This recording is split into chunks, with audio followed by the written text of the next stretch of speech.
ازيكم عاملين ايه؟ يا رب تكونوا بخير وبصحه وعافيه. النهارده هنعمل مع بعض ايه؟ هنعمل مع بعض عيش شامي زي اللي بيتعمل فيه سندوتشات محلات الفول والطعميه الابيض الصغير ده.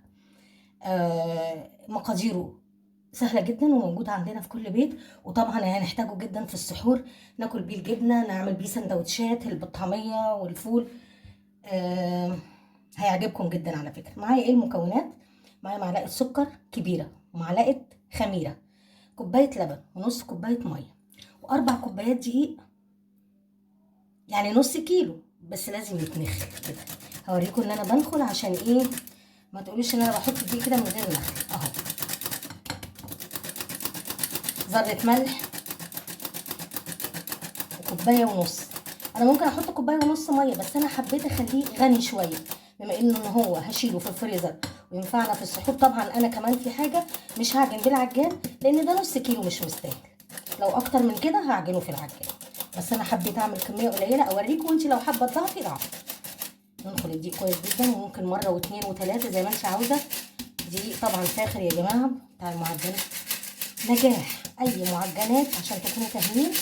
النخل دي احط هنا ايه كمان بقى كده، ملح اهو، وانزل بالخميره والسكر اهو، واقلب كده كويس. 4 كوبايات يعني نص كيلو، اقلب كده كويس. انا هعمله على النار من فوق في الطاسه، مش في الفرن. هو سهل جدا، انت ممكن وانت واقفه تعمليه وتشيليه. عايزه تعملي دلوقتي كميه تعملي وتشيلي في الاكياس في الفريزر. خلاص نبدا نعجن مع بعض. هحط اللبن، بسم الله. كوبايه اللبن احطها كلها وابدا اقلب كده. مش هحط الكوبايه ونص الميه واللبن كلها، هشوف محتاج قد ايه. بسم الله الرحمن، عشان كل دقيق وليه العرق بتاعه. بسم الله الرحمن الرحيم. طبعا يا جماعه العيش ده عايز العجينه تتعجن مش اقل من 10 دقايق، لو بالعجان 7 دقايق، لو بايدك 10 دقايق، لغايه ما تعمل عرق وتبقى ناعمه جدا. في بيحط لها زيت، انا هحط زيت بس من فوق الوش. لا ده انا ممكن احط شويه ميه بس مش هحطها كلها، معلقه معلقه كده. هكمل العجينه وارجع لكم. انا اهو شغاله في العجينه، قلت لك لازم تتعجن مش اقل من 10 دقايق، لو في العجان 7، على ايدك 10 دقايق. انا عايزاها عجينه مش ناشفه مش يابسه، وكمان ناعمه ومعجونه كويس مخدومه كويس جدا. انا عايزه العجينه تعمل عرق كده اهو، مش عايزاها تتقطع. العجن هو اللي هيخليها عجينه حلوه. العيش الشامي من الحاجات الحلوه قوي يا جماعه، بنحبها بناكلها بالسندوتشات او بالجبنه او بالزبادي في السحور. ما شاء الله.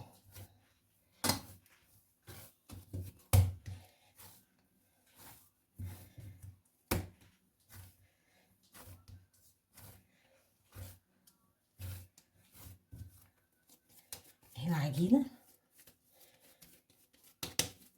اجيب البوله، طبعا لازم تتحط في مكان دافي، واحطها كده اهي. العجينه ناعمه جدا، ادهنها زيت من فوق الوش.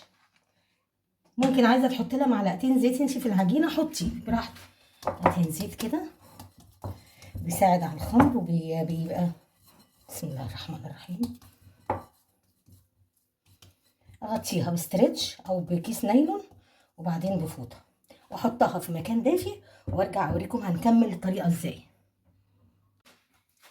كده العجينه خمرت يا جماعه.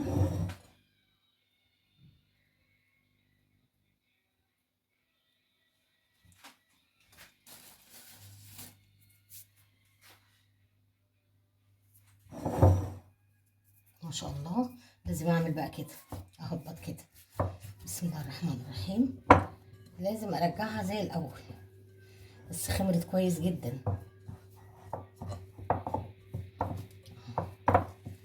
هقطعها بقى الحجم بقى اللي انت عايزاه، عايزه عيش كبير، عايزه عيش السندوتشات، التقطيعه دي بتاعتك انت. انا هجيب صينيه ورش فيها رشه دقيق كده. اه على فكره اخدت، ما اخدتش، خدت كوبايه حليب ومش نص الكوبايه كلها العجينه، خدت كوبايه وربع بالظبط. قلت لك حسب الدقيق، الكلام ده حسب الدقيق.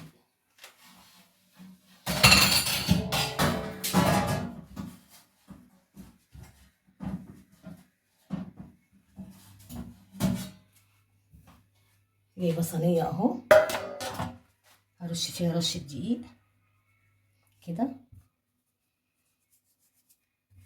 مش كتير، وابدا اقطع العجينه. انا عايزه مش كبير قوي. بسم الله.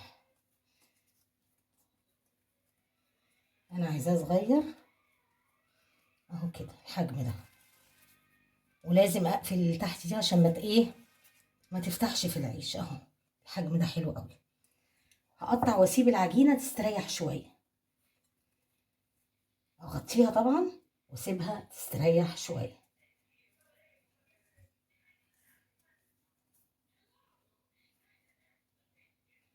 انا بوريك انا بعملها ازاي اهو، بقطعها وبلمها كلها كده اهو اهو. اقطع كل العيش واوريه لكم. انا قطعت العجين اهو، وهغطيه، لازم يتغطى واسيبه يرتاح 10 دقايق. 10 دقايق عشان نبدأ نشكله. تمام. طبعا كده انا ريحت العجين يا جماعه، بصوا شكله عامل ازاي لما ارتاح. اطلع بقى واحده واحده ورش رشه دقيق هنا.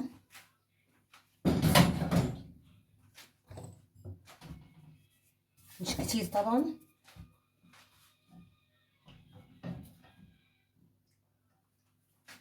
اهو كده رشه من فوق بس بسيطه. ما شاء الله بصوا العجينه الحجم اللي انت عايزاه، انا مش عايزاها رفيعه قوي ولا تخينه قوي. محضره صينيه عليها فوطه نظيفه، وهغطي الفوطه برضو هريح بعد ما بطط كده. عايزه كله سمك واحد، مش حته حته رقيقه وحته تخينه وحته لا. طبعا انا كده قطعت العجين وسبته ارتاحش. بصوا حتى يعني خمر كمان بتاع ربع ساعه.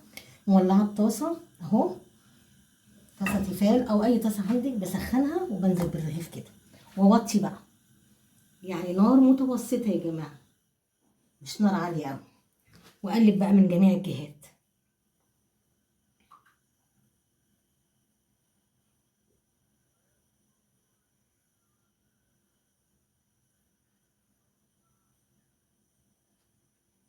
طاسه سخنه.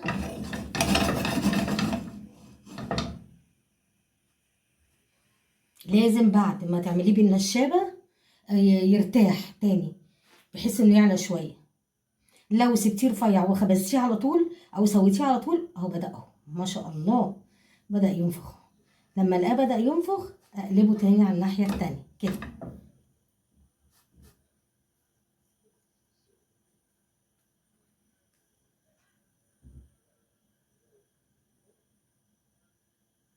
نار متوسطة مش عالية قوي، مش عايزة النار عالية.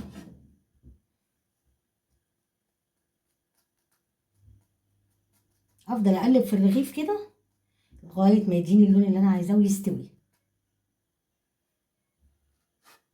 معلش هطول عليكم، بس بعرفكم هو بيستوي ازاي. ممكن في الفرن كمان.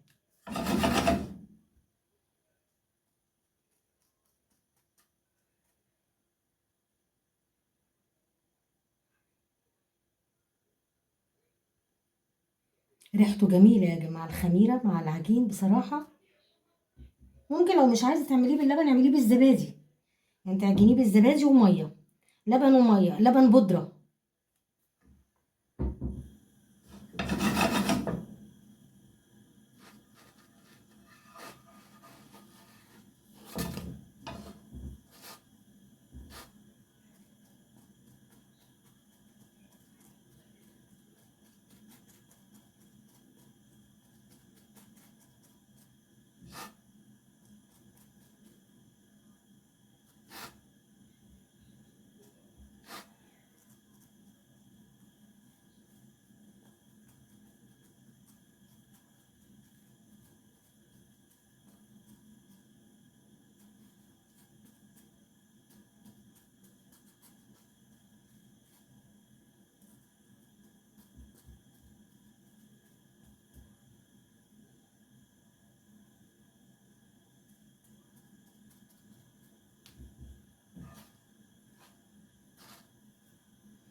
اخلص وارجع لكم.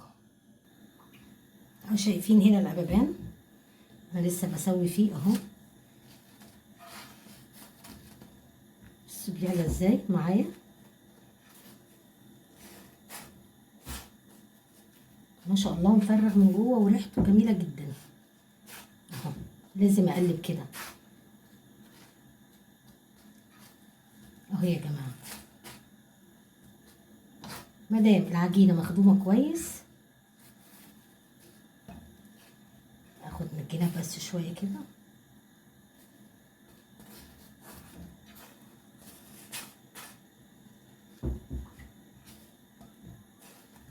واطلع اهو.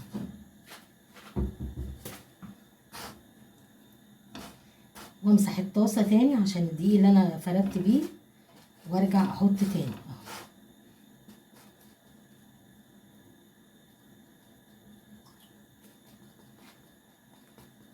انا حبيت اوريكم السوا بتاعه عشان ما اطولش عليكم الفيديو. اوريكي مره كمان الرغيف بيرفع ازاي اهو اهو.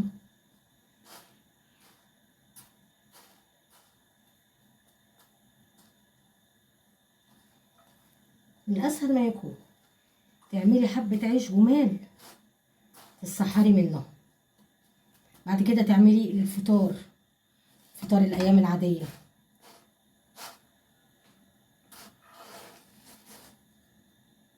نشيله ونجيبه غيره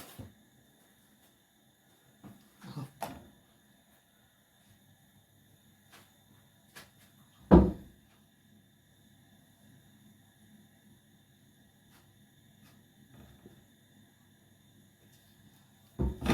لازم الطاسه تكون سخنه اهو. بصي بيرفع معايا ازاي، مخدوم حلو، خميره شغاله معاه فيه. ارتاح لما اتقطع وارتاح لما بططته. صراحة كنت عاوزه اوريكم التبطيطه بس مش عارفه الفيديو وقف معايا، التليفون وقف. احاول اجيبها تاني.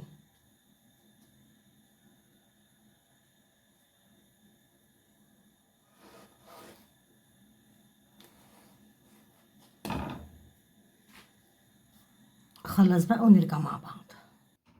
اهو يا جماعه العيش بس من جوه، حابه اوريكي فتحه اهو من جوه عامل ازاي، الرقين زي بعض اهو. هفتحك واحد كمان اهو.